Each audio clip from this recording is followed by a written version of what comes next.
Oui, nous sommes toujours dans le cadre du 19e Congrès national de néphrologie qui se tient à Casablanca du 2 au 4 mars.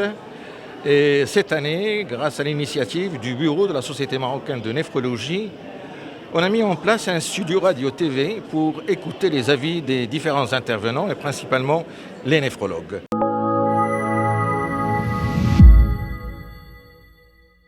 Avec moi, Dr Fatihi El-Mustafa, marhaban, ancien professeur à la faculté de médecine de Casablanca, il est néphrologue. Il a eu une expérience assez importante dans le secteur médical, c'est qu'il a investi, il a créé une clinique privée dans le centre libéral. Donc on va essayer de lui demander quel est son avis dans l'investissement dans le secteur de la santé au Maroc pour plus d'éclaircissement pour tous les collègues. Merci. En fait, je devrais parler, c'est à partir de ce qu'il y a dernièrement, l'intérêt de l'association des investisseurs à la pratique de la santé au Maroc. Absolument. Depuis la loi 131/13, elle a ouvert en fait le droit à un investissement étranger et marocain, autre que médecin, de faire des cliniques et de s'investir dans le domaine de la santé. Après maintenant, je dirais 5 ans, 6 ans, on voit le fruit, c'est-à-dire il y a de l'argent qui était à l'extérieur et qui est investi dans la santé. On voit l'apparition d'une nouvelle structure et de structures de référence, franchement, à l'image de ce qu'il y a en international, ou parfois mieux que ce qui se passe en international, parce qu'on a eu beaucoup de remarques des médecins et des praticiens étrangers qui sont chez nous. Et je dirais tout ça pour l'intérêt du citoyen. Un Marocain aujourd'hui a le droit, effectivement, d'être traité dans des structures en normes internationales, franchement, et dans toutes les disciplines. Ça a encouragé pas mal de groupes de s'investir. Moi, j'ai fondé avec le groupe français Elsan la clinique Ville Verte. En fait, j'avais fondé la clinique Ville Verte avec des amis marocains. Et après, on était rejoint par le groupe Elsan, qui est le deuxième groupe d'investissement français privé, voilà, dans le domaine de la santé. Et il y avait un apport qui est considérable, avec des normes considérables. J'avais géré cet établissement pendant 3 ans. Et maintenant, l'établissement appartient au groupe Elsan à 100%, qui est un groupe de référence. J'avoue que c'était un défi parce qu'il va falloir appliquer les normes internationales et de l'autre côté, s'aligner à une tarification nationale marocaine. Et c'est un peu difficile sur le plan budget, sur le plan finance. À chaque fois, moi, en tant que directeur médical, on me rappelait la problématique de serrer un peu la ceinture, de savoir une façon de gérer, bref, de s'adapter au contexte. Et j'avoue que pour ces types d'investissements, je dirais, aux normes internationales, il est un peu maintenant difficile, avec ces tarifications, de voir le long terme. Sauf que... oui. Vous parlez de la tarification actuellement en vigueur. Tout à fait. La tarification nationale de référence, qui doit être normalement revue. Alors, je prends l'exemple le plus simple, c'est la réanimation. Par exemple, une réanimation à 1500 dirhams n'est plus valide. Rien qu'en voyant la consommation d'oxygène par un patient de réanimation, ça valait ça. C'est des box de réa qui coûtent cher, avec des plafonniers, avec un traitement d'air, avec tout ce qui accompagne tout ça. Donc il est impossible de sortir avec je dirais pas un bénéfice, non, d'être équitable, au moins sur le plan financier. Tout à fait. Mais de l'autre côté, cet investissement étranger, je vois qu'à part le groupe Elsan, je n'ai pas vu d'investisseurs autres qui sont entrés au Maroc pour s'investir, mais il y a des Marocains, et ça, je donne chapeau au groupe Acdital, effectivement, qui s'élargit. Il faut reconnaître la réalité. C'est des cliniques de normes en normes, et des cliniques avec un travail excellent. Et surtout maintenant, je pense qu'ils se sont alliés à la tarification nationale et voilà, qu'ils représentent un atout pour le Maroc. Ça, en ce qui concerne la médecine globalement. Dans la dialyse, honnêtement, je m'attendais à un afflux massif d'investisseurs dans la dialyse. Parce que, honnêtement, ils se prêtent bien pour les investisseurs. Les patients sont là, les centres, on peut les normaliser facilement. Autrement dit, la comptabilité est facile parce que c'est le même acte comptable, ce n'est pas pour une clinique multidisciplinaire. Mais je ne vois pas beaucoup d'investisseurs. Je pense si on a étrangers ou nationaux, c'est-à-dire autres que médecins. Bah, voilà. Parce que maintenant, la plupart des centres appartiennent à des néphrologues.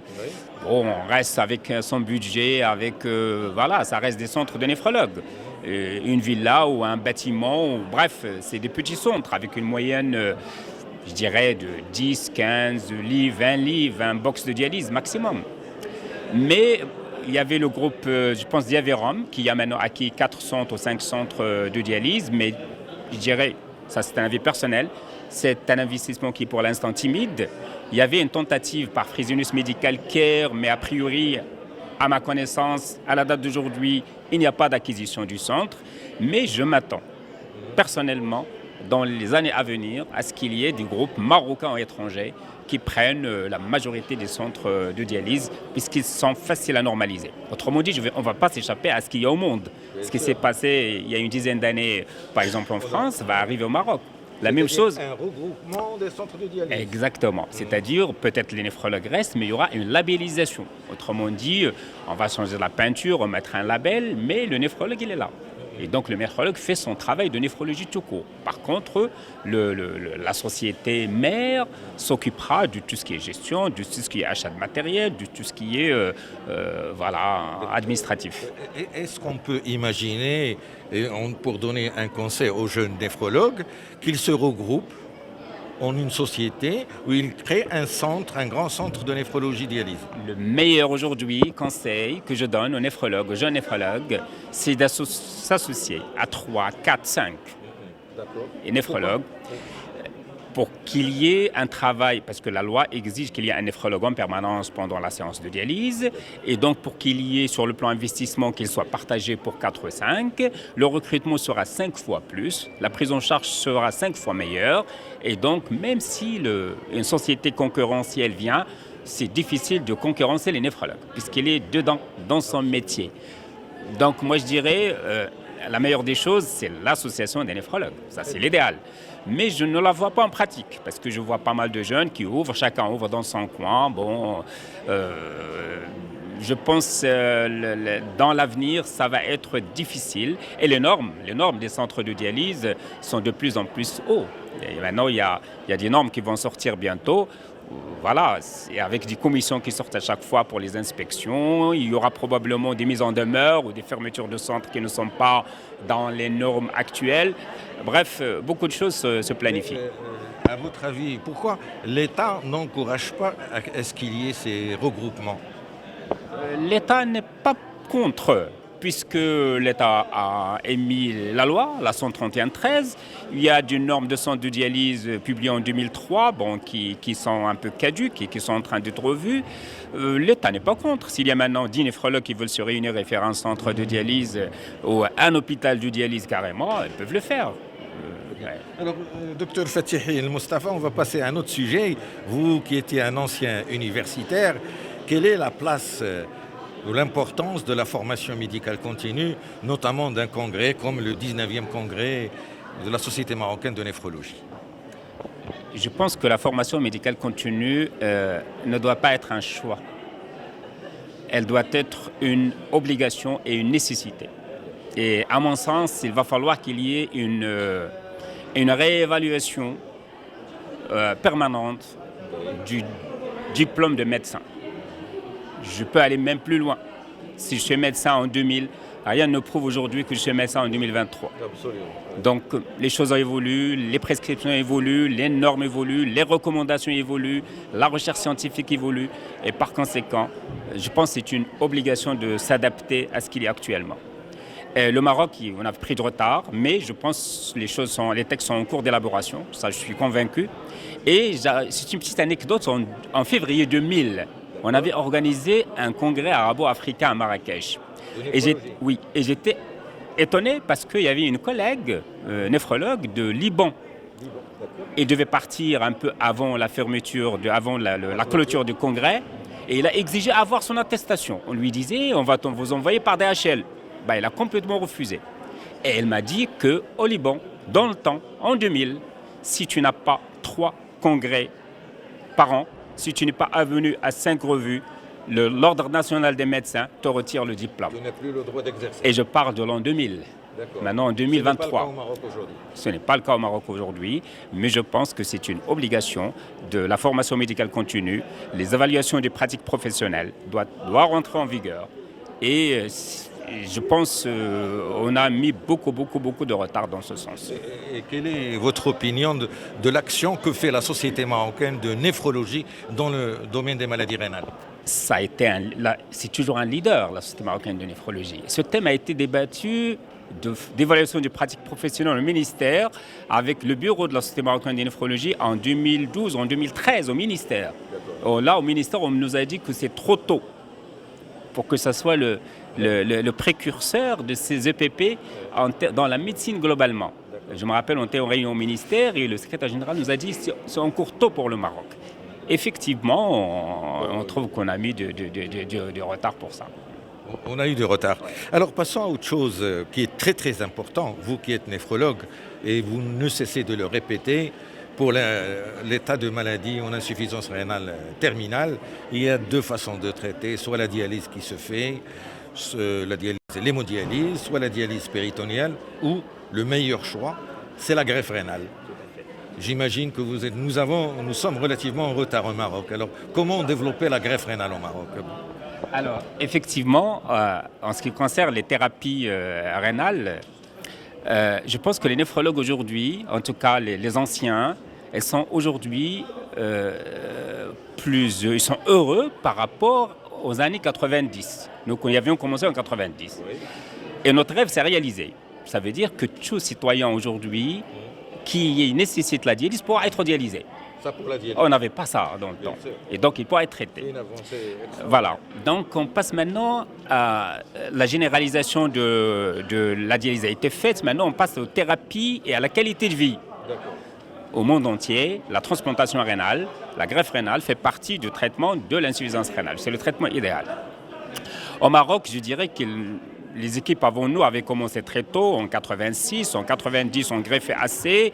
Maintenant, il y a pas mal de centres qui greffent à Casablanca, à Rabat, à Fès, à Marrakech, partout. Bientôt à Agadir, donc on greffe partout. Par contre,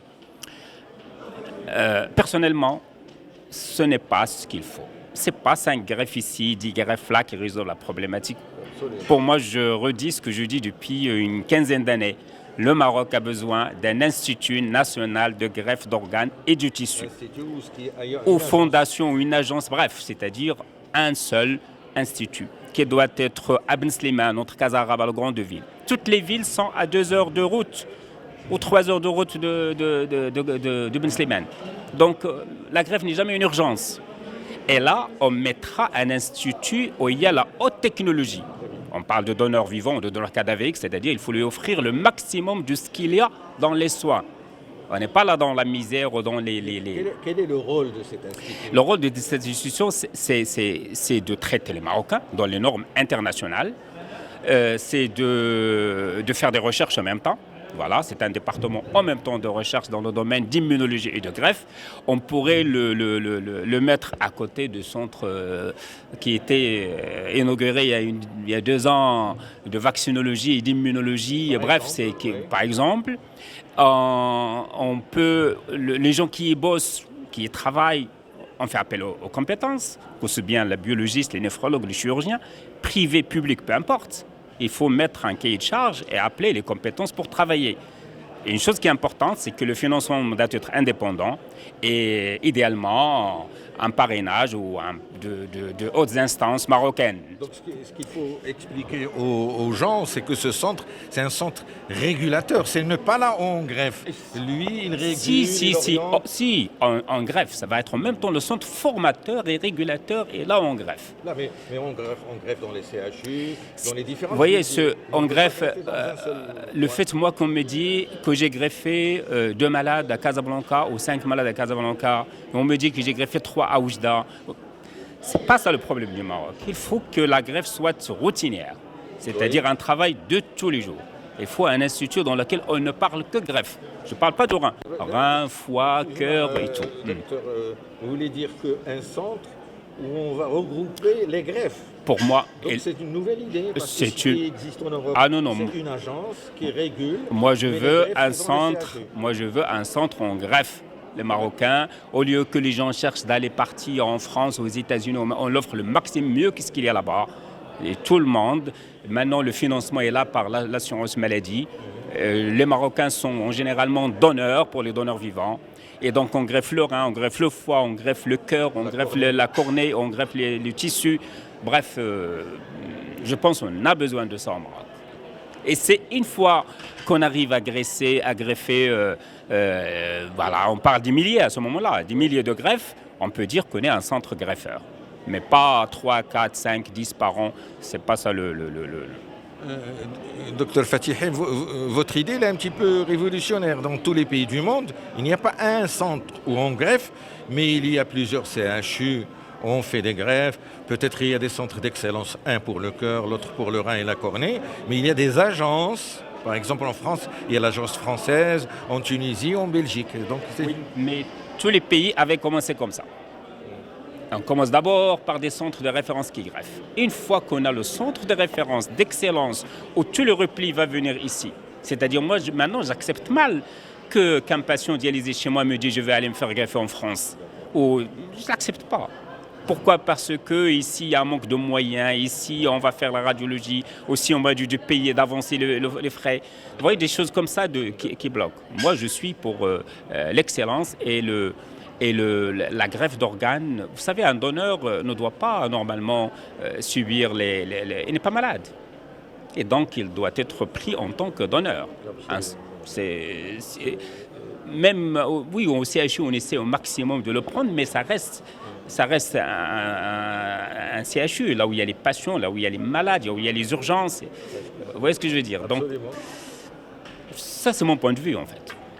En tout cas, merci Dr Fatihi Moustapha. Nous sommes toujours dans le cadre du 19e Congrès national de néphrologie. Il y aura d'autres invités et essentiellement, notre thème, c'est d'encourager le don et la greffe d'organes. Et ce que vient de dire Dr Fatihi, une nouvelle idée, c'est qu'il y ait un centre de référence d'excellence où il y a les meilleurs greffeurs. Mais cela, il faut que la population marocaine fasse plus de dons. Merci.